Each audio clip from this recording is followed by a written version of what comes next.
பண்ண போகிறோன்னு பார்த்தீங்கன்னா ரொம்ப சூப்பரான மீல் மேக்கர் கிரேவி. ஸோ இதை வந்து சுடு தண்ணியில் போட்டு வச்சுருக்கேன்.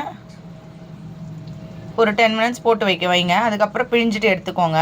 இப்போ என்னென்ன ப்ரிப்பரேஷன் பார்த்துக்கலாம். போட்டிருக்கேன், சோம்பு போட்டிருக்கேன், கடுகு போட்டிருக்கேன், பிரிஞ்சி இலை போட்டிருக்கேன், வெங்காயம் ஆட் பண்ணியிருக்கேன். நெக்ஸ்ட் வந்து உப்பு அதுவும் சேர்த்துட்டு இப்போ வந்து நல்லா வதக்கி விட்ருங்க.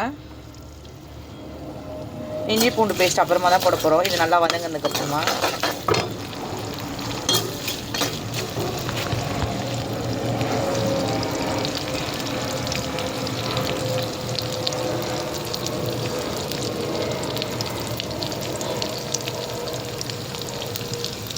ஆனியன் வதங்கிடுச்சு. ஸோ இந்த நேரத்தில் நம்ம அலசி வச்சுருக்க கருவேப்பிலை புதினா போட்டு இப்படி வதக்கிக்கிறோம். ஃப்ளேவருக்கு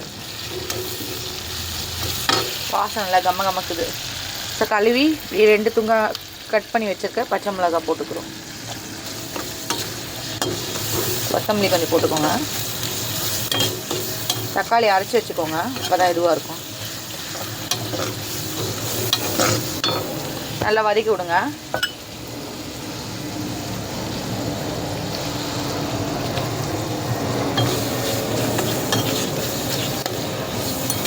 நல்லா வதங்கட்டும்.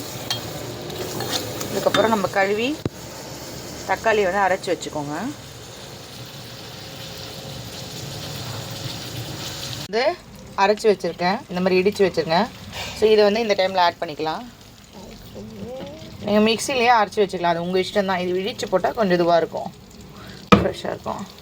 ஸோ இந்த நேரத்தில் நம்ம கழுவி கட் பண்ணி இந்த மாதிரி அரைச்சி வச்சுருக்க பேஸ்ட்டு, தக்காளியோட இது பண்ணிட்டு ஒரு 10 மினிட்ஸ் மீடியம் ஃப்ளேமில் வச்சு விட்டுருங்க.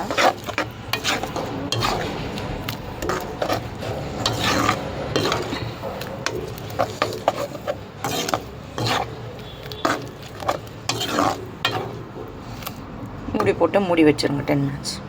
இருக்குது வதங்கியிருக்கு. தக்காளி எல்லாம் நல்லா இதுவாக இருக்குது, கலர் மாறி இருக்குது, பச்சை வாசனை போயிருக்கு.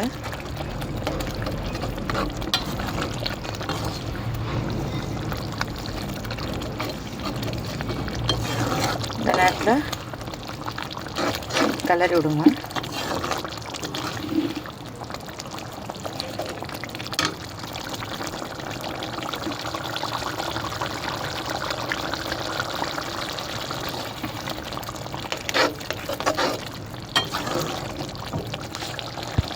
ஸோ இந்த நேரத்தில் நம்ம குழம்பு மிளகாத்தூள் ஆட் பண்ணிக்கலாம். ஒரு 50 கிராம் போடுறேன், காரத்துக்கு ஏற்ற மாதிரி.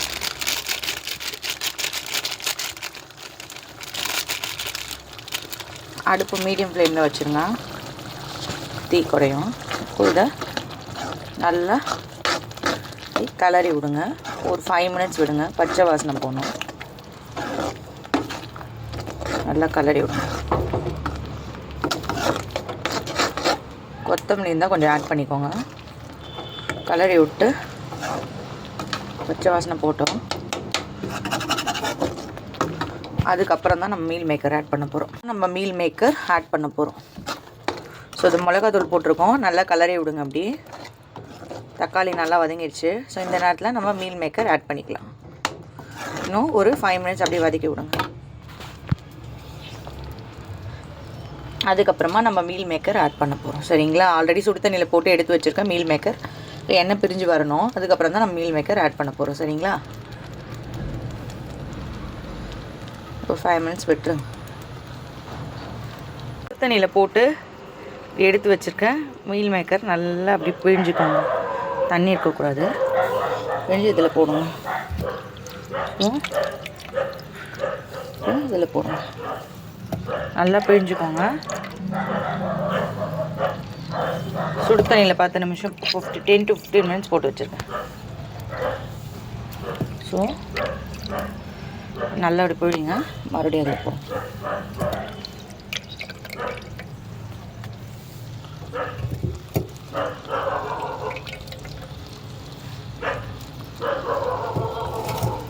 இந்த மாதிரி மீல் மேக்கர் இந்த மசாலாவில் போட்டு இப்படி மிக்ஸ் பண்ணிவிடுங்க. ஒரு 10 மினிட்ஸ் விட்டுருங்க மீடியம் ஃப்ளேமில் வச்சு. ஒரே ஒரு டம்ளர் தண்ணி ஊற்றிக்கோங்க. கொத்தமல்லி இருந்தால் கொத்தமல்லி ஆட் பண்ணிக்கோங்க. இப்போ மறுபடியும் கொஞ்சம் புதினா கொத்தமல்லி போட்டுக்கிறோம் ஃப்ளேவருக்கு. போட்டு ஒரு கிளாஸ் தண்ணி ஊற்றிக்கிறோம், மீடியம் கிளாஸில் போட்டு நல்லா அப்படி மிக்ஸ் பண்ணிவிடுங்க. மிக்ஸ் பண்ணி விட்டு ஒரு டம்ளர் தண்ணி ஊற்றிக்கோங்க ஃப்ளேவருக்கு. போட்டு ஒரு 5 to 10 minutes விட்டிங்கன்னா அப்புறம் இறக்கிடலாம். வச்சிருச்சு. அது கொஞ்சம் குழம்பு மாதிரியே பண்ணிக்கிட்டேன், தேவைக்கு எண்ணெய் மிதந்து வந்திருக்கு. இந்த நேரத்தில் நீங்கள் ஒரு 10 நிமிஷம் கொதிக்க விட்டீங்க இல்லையா, அப்போ போதும். பச்சை வாசனை போயிருக்கும். 10 to 15 minutes கொதிக்க விட்டால் போதும். இப்போ இந்த நேரத்தில் நீங்கள் அடுப்பு ஆஃப் பண்ணி வச்சிடலாம். அவ்வளோதான், அதோடு முடிஞ்சிச்சு.